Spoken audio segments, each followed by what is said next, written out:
campaigns. Based on the circumstance that we were facing in Kibra, and you saw even we would have had to have a nomination that was going to overlap with the ODM nomination. I think the party made a decision, and you know, National Elections Board of Jubilee is independent from the rest of us who don't sit in the National Elections Board. I sit in the National Executive Committee, and the decision is independent, and they came to the conclusion that that was going to be the best mechanism. Remember, this is not the first time. In the last elections, I mean a few years ago, you know, in the situation of Gatundu South, that Moses Kuria came in also in a similar process with the National Alliance, which was a political party, an affiliate of Jubilee Party. Right. So there are situations where the same mechanisms have been used and it worked. But yet in this is a different scenario. Of course, Kibra is going to be a hotly contested seat. You have also, as Jubilee previously accused ODM, who will be your main challengers in this race, you know, of being less than transparent in such nominations. Yet this time it is ODM that actually went ahead and did that nomination process. Isn't Jubilee the one that is being, notwithstanding what you have said, undemocratic? Because you could have carried out this nomination at any point and shown real transparency, that there isn't a preferred candidate. The ideal processes of nomination, ideal, would have been to have an election the same way the ODM did. But, you know, every party must look at their circumstances, their logistical abilities, and so forth. And I think the National Elections Board came to that conclusion because of having looked at overall. I hope and I believe that their decision is going to be beneficial to the party.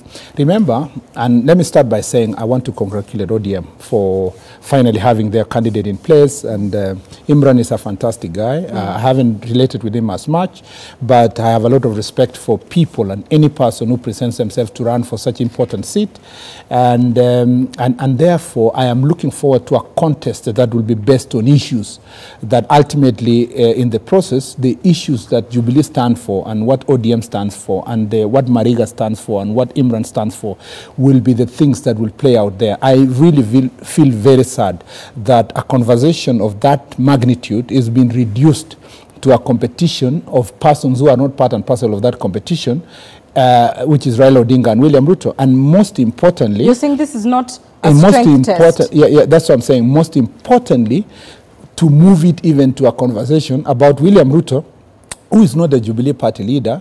It would have been easier to say it is between Uhuru Kenyatta and Raila Odinga. At least they lead their respective parties. You're talking about that famous picture between himself and Mariga that surfaced at the point that you know, this letter came about, which was also disowned.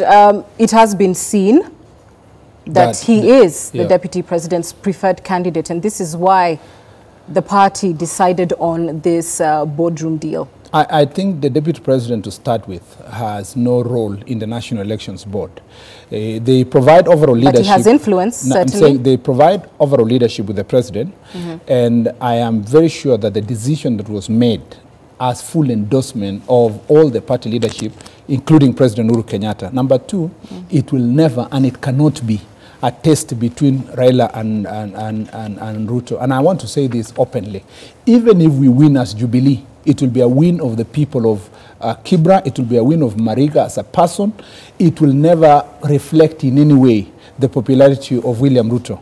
And I see the same with Raila Odinga. In fact, there is a political analysis that Imran was not his preferred candidate, and that it was, if it was for him, he would have wanted somebody else to win. So it will never be about Raila Odinga, it will never be about William Ruto. And I think the moment we respect that such processes in a country, I would rather, the closest I can say it will come is to say, to test the strength of ODM as a party and the strength of Jubilee as a party. And we will see, of course, once that by-election takes place. Let's move on to the Masai Mao evictions. And this past week, in a presser, you accused the Environment Cabinet Secretary, Keriako Tobiko, of going against government policy and defying the president regarding the evictions in the Masai Mao. How do you know that he went against the president? Have you, for instance, spoken to the president and said that this was not his position? I know because I'm the Jubilee majority leader in the Senate.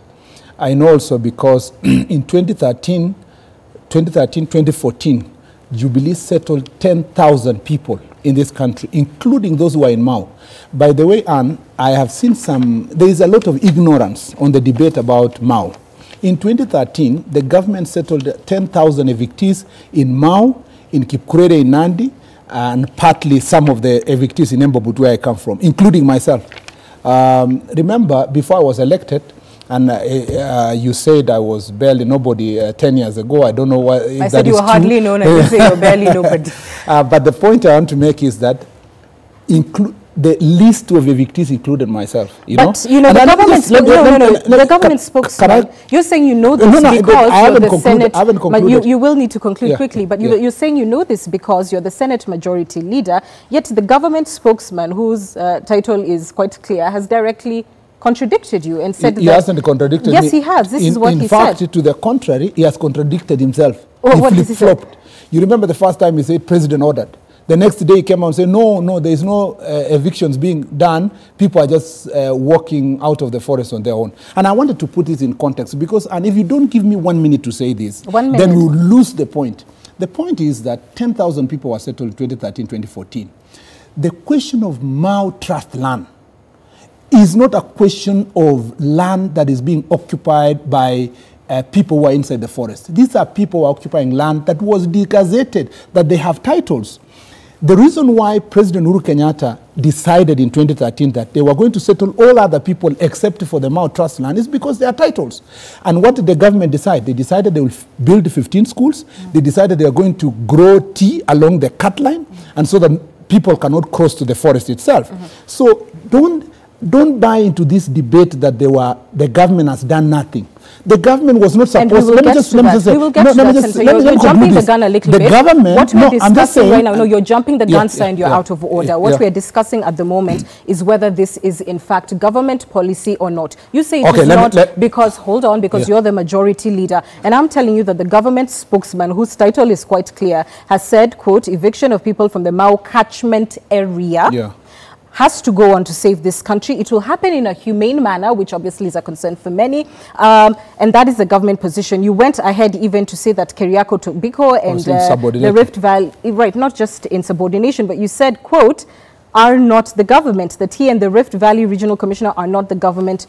We are the government. Absolutely. And I put it to you that not only are they the government, they are the executive arm of government with the mandate not just to create government policy but to implement it, and they would be in a better position than you, who is government but legislature, to know what the position is on the Mau. I know the position, and that's why our children are back to school. If they were the government, the children would be out of school. So the point I'm trying to make is this.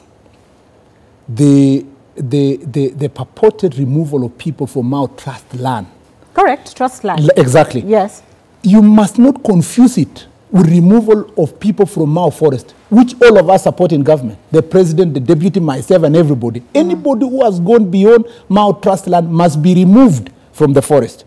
But what we are talking about is Mau Trust land, where people have titles and they bought land. And we have said, again, as leaders from that region, we have absolutely no problem with people being removed from their legitimate properties. The thing that government needs to do is to do what they do everywhere. We have paid 3 billion shillings to remove people from Thika, Kiambu here, where we are building a dam, Karumenu Dam. We've paid 3 billion in the Tuake Dam, where people are also being removed. We paid 40 billion to provide land for building railway. So the government should just they know what to do. If they want to remove people from their properties in the Mau Trust land, which was not contested until Tobiko came to public, it's simple. Tobiko should do a cabinet memo. Tables that cabinet memo in the cabinet. It's debated by cabinet. It is approved by cabinet. Then it's moved to the legislature, which, as I told you, we are part of that government. Then it comes to legislature for budgeting, the treasury for budgeting, and to legislature for approval of that budget. Let me ask you this.